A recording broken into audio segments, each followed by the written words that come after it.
So let's talk about the future. Everybody here has witnessed the Abraham Accords between Israel and its Arab neighbors that has reversed decades of animosity and has painted a picture of promise and hope and possibilities for the new generation of Arabs and Jews and Christians and anyone else living in the region. The only problem is that the Iranian youth, the Iranian people, are watching history evolve, are watching Abraham Accords take place, and are prevented by the regime from taking part in this process of reinvention of their neighborhood. So I think this is where the idea of Cyrus Accords comes in. Cyrus Accords, of course, is just a vision, and you've alluded to it a number of times, you've mentioned it, and no one deserves history of being rekindled more than Cyrus the Great. So the idea of the Jewish people and the grandchildren of Abraham and the grandchildren of Cyrus of reuniting in history is a natural thing. And Cyrus Accords, hopefully, will take place in not too distant future between Israel and a free Iran.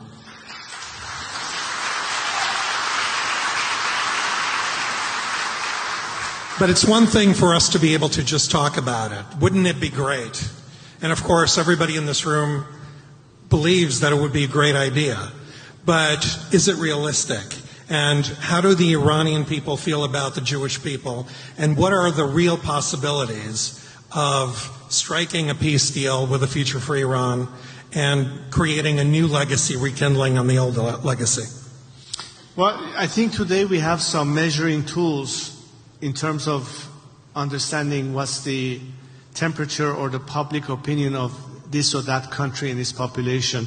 Social media has a great role to play in it, because before, in the older times, how would we find out about one another, or maybe limited media talking about it? But if you wanted to gauge the sentiments of a nation and the reciprocity of their emotions towards one another, in the last few years I've witnessed a tremendous amount of traffic of messages going back and forth between Iran and Israel, between the Jews and the Iranians, because they realize that they have a common enemy and they have a common fight.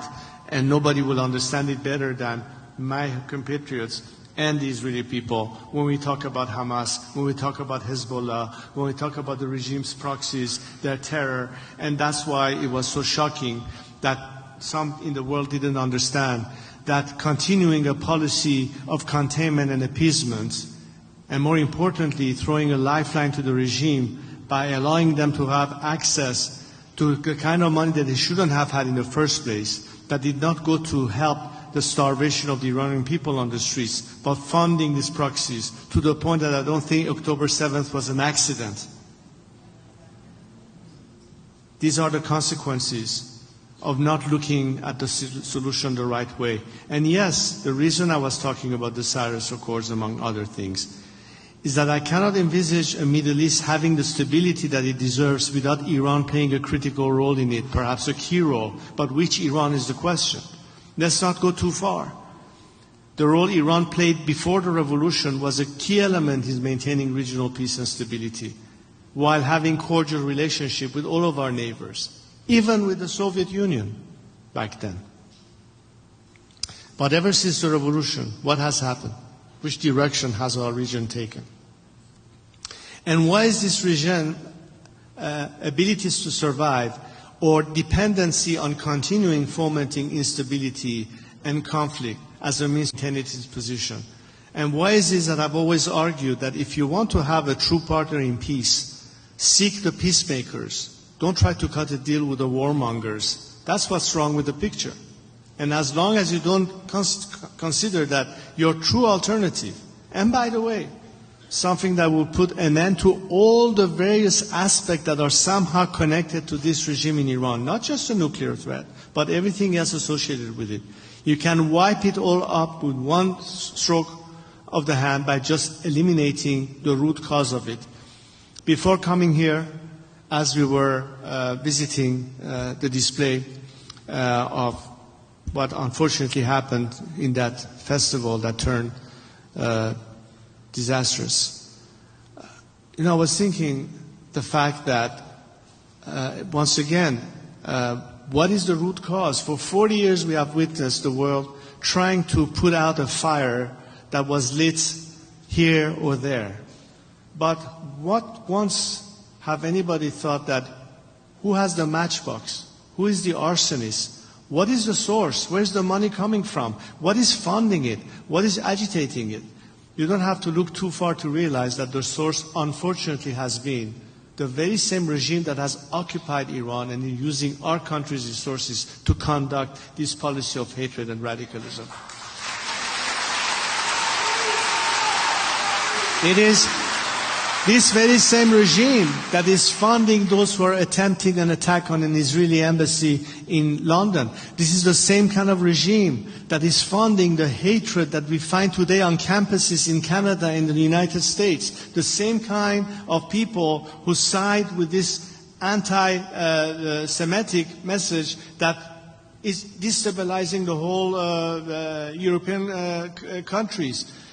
All of this is because of a regime that only thinks darkness, that celebrates martyrdom. We are the people who want to celebrate life. Every time I am in a Jewish reunion, when we toast and say L'chaim, it's about life, not death.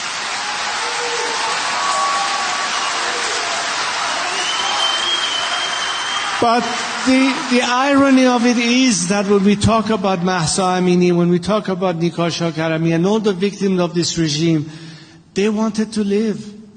They wanted to live in peace. And if they have sacrificed, as I said in my speech, it's not just a sacrifice for our country. Because we realize that by changing Iran, we're changing the whole region and the whole world.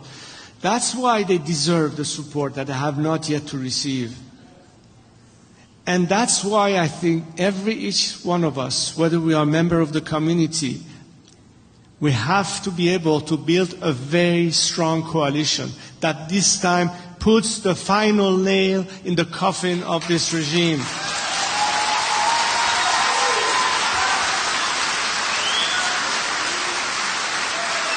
Right now we're seeing protests going on in Iran where truckers and gas workers and farmers are demonstrating. These demonstrations happen frequently, and more frequently, calls for regime change are part of these demonstrations. These demonstrations are no different than that. Israel has helped bring Iran to the weakest point since 1979. It has decimated Hamas, it has decimated Hezbollah, both Iranian proxies. It has damaged the regime's air defenses. The economy is in trouble. The rial is through the roof. So the question, as it is with every protest, is how does this protest fit in with the rest? Is this the moment of change, in your view? I truly believe that we are at a time where the planets have so-called aligned, and this is a window of opportunity not to miss, because such windows don't remain or last forever. This is crucial to realize that this is the perfect opportunity to intervene and finally put the regime in its place and to the trash bin of history. I'm not saying this as a slogan. I really think that the remedy ultimately is regime change. Now, I say this for a purpose. The problem is that recent changes in the Middle East did not have necessarily the best outcome. And I know that every time there's talk about a change of regime, some people premise, they say, oh my God, another adventure in Afghanistan, or what happened in Iraq, and so on and so forth. Or we have to yet again send our troops there, and the taxpayers are going to say we'd rather spend our money elsewhere, and so what is it all about? In which I answer, look, in the scenario of change in Iran, we neither require your boots, nor do we require your money. What we require is your ability to distinguish between who are your true partners and add to the campaign of maximum pressure, parallel to it a campaign of maximum support. Because on that basis you empower the Iranian people. and get them a better chance to fight an extremely repressive and brutal regime. And many times in recent history we have seen that none of the movements that ultimately led to the collapse of their respective regimes happened without, at some moment, the tacit support of freedom-loving countries that helped them ultimately succeed. We saw that in the case of the Solidarity movement in Poland, the Lech Walesa. We saw that in the case of many of the former Eastern Bloc countries in Europe at the collapse of the Soviet Union, even in South Africa. And that I don't see why Iran should be the exception. In fact, Iran is best placed to usher in this new era. But I think there's also a question that we need to be able to answer. And that's one of the reasons I included, parallel to our political efforts, the idea of Iran Prosperity Project. Because I think this is where we can tell Iranians and the rest of the world that post-regime collapse, there won't be a vacuum. Post-regime collapse, there won't be anarchy. Post-regime collapse is not something that will let you to say, at least this is the devil we know, but we don't know what's going to happen next. And frankly, I think hesitation occurs at a time that people are concerned about what will happen next. Will it get worse or could it get better? But we need to convince people and persuade them to understand the mechanics of how and what we propose, because that's where the alternative starts truly gelling. And of course, we are able to do that. It would be easier then to expect the Iranian people to even risk more and sacrifice more. But I think the moment it is clear that the alternative is gelling, we can also expect more and more defections from the regime to that side. This doesn't happen automatically. It needs to be worked at. It's really a project. That's why we're talking about these things. That's what we need to be able to address every area that we need, whether it is gaining the support of foreign countries, what the diaspora can do and what role it can play, and certain governments can certainly put even more pressure on the regime. Let me give you a tacit example. I'm glad to see that the government of Canada decided to prescribe the IRGC as a terrorist organization. And Canada is hosting the next round of G7 meetings pretty soon. I think it's time to tell the Europeans, you also have to reset your foreign policy. We should also join this prescribing, for starters, and then what else can be done to help the cause in Iran.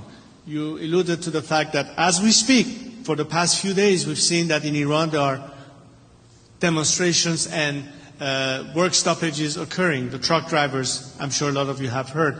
But we need more solidarity at home. People really need to come to the help because a lot of these people are extremely impoverished and we need to be able to cut them some slack and try to be able to help them. We need to find clever way of getting the kind of funding to help those labor strikes because I think that's the quickest way. That's the quickest way to paralyze the regime with the least cost to the nation. Now, when you talk about this with, for instance, the current administration back in America and the MAGA movement and America First and all that, I say, look, this is not Iraq we're proposing. You don't need to worry about sending your troops. Our troops, our boots on the ground are the Iranian people. You're worried about spending money? You don't need to. Why don't you repurpose the frozen assets of the Iranian regime that belongs to the people of Iran in the first place and spend it on them rather than... So imagine the difference between giving this regime an extra $200 billion that they shouldn't have had, that they got under the Biden administration, as opposed to the opposite. You're changing the playing field, or at least you're equalizing it. That's what I mean by resetting policies. Because look at Europe today. With all these radical extremists that are there, they're changing the entire landscape in Europe. They're forcing people to react to the other extreme of almost a fascist conflict.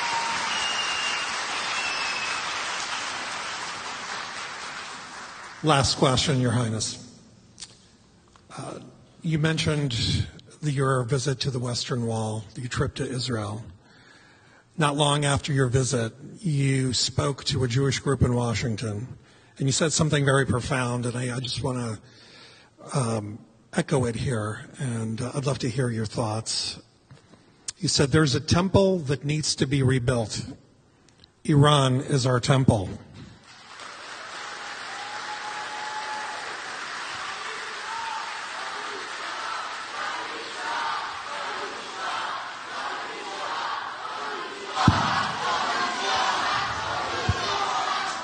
And you asked that audience to stand with the Iranian people in helping the Iranian people rebuild the temple. There may be members of the Canadian government listening in, watching. There may be people of goodwill all around the world who are wondering what they can do to help Iranians rebuild their temple. What do you think is the best thing that people of goodwill can do to help Iranians? Well, first help us eliminate this regime once and for all.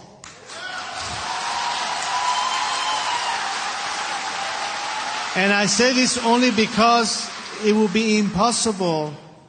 Imagine if you have American entrepreneurs or industrialists, Canadian entrepreneurs or industrialists, all the opportunities that after we clean up shop and bring Iran back on all the standards that is expected to be an investable country, one of the last frontiers for this kind of investment that our country needs to rebuild itself and to incentivize the people who are willing to come and help us rebuild Iran.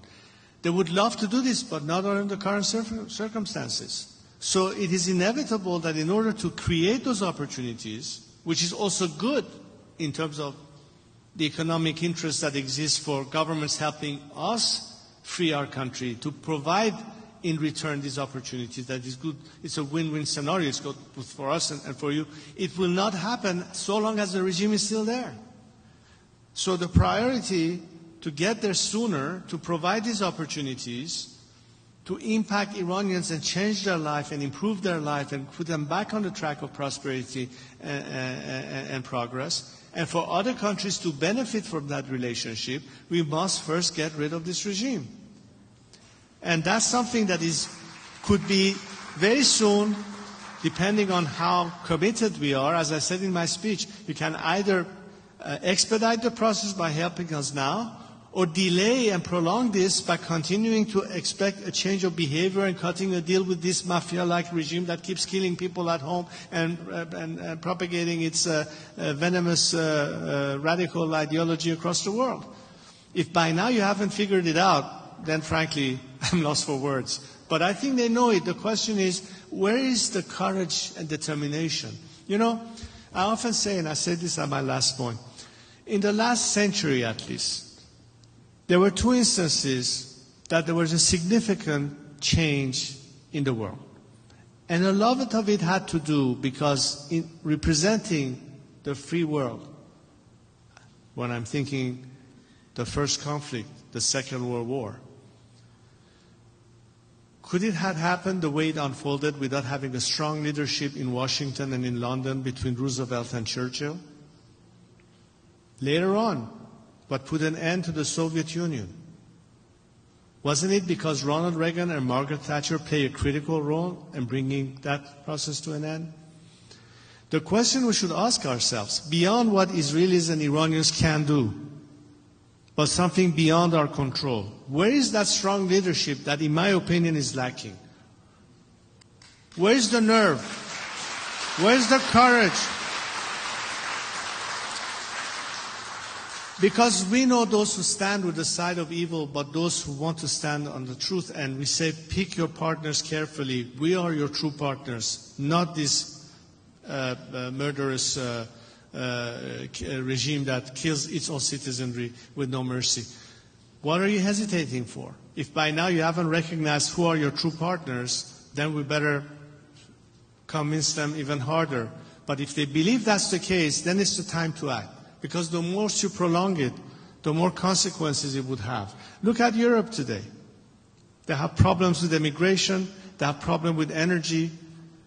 A problem easily solved by reversing that process if things change in the Middle East, stopping that influx of even further refugees, and problems they might have with energy dependence. Iran is sitting on tremendous amount of gas reserves that can easily supply the energy requirement of the West without having to worry about any blackmail attempted by, let's say, Moscow or some other things.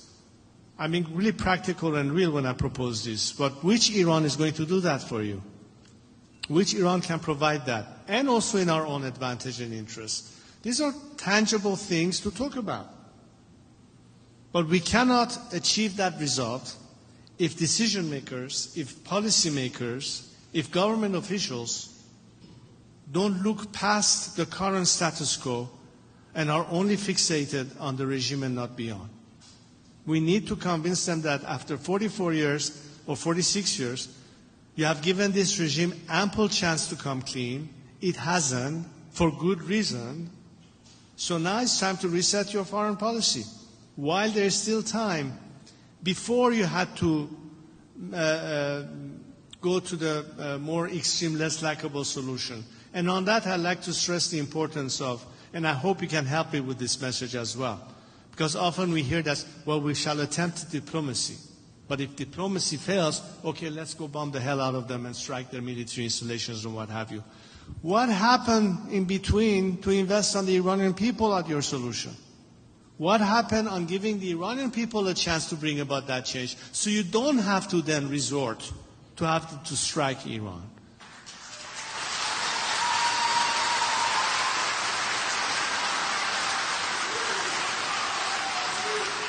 So that's part of our message to the outside world. Iran and the Iranian people, once freed, will take away all of the concerns you currently have. First and foremost, the existential threat that the regime poses for Israel. And beyond that, reverse this whole cycle of radicalization and disruption from the Houthis and maritime traffic to proxies in Lebanon and elsewhere, to this venomous message of hate that is spreading now in Western universities, and get us back on track. The quickest path to that, and the quickest way to eliminate collectively all this problem, is help the Iranian people liberate themselves. Again, I stress that as Iranians, and I'm telling them, as I'm telling you right now, we should never, ever count on anything other than our own resolve and determination. But our message to the world is, if you want less blood to be spilled in Iran, if you want less people to die for the cause of freedom, then stand with them, help them, support them. That's the final word. Thank you. Thank you, Your Highness.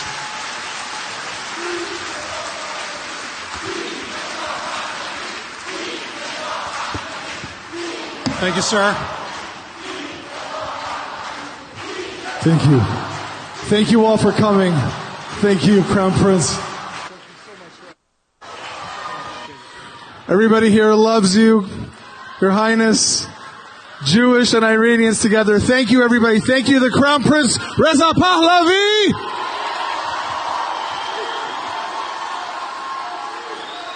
Thank you to Len Kordakovsky, to all of the volunteers, to Emily Schrader, to Cyrus and Sophie Millman, and everybody for coming tonight. Thank you so much.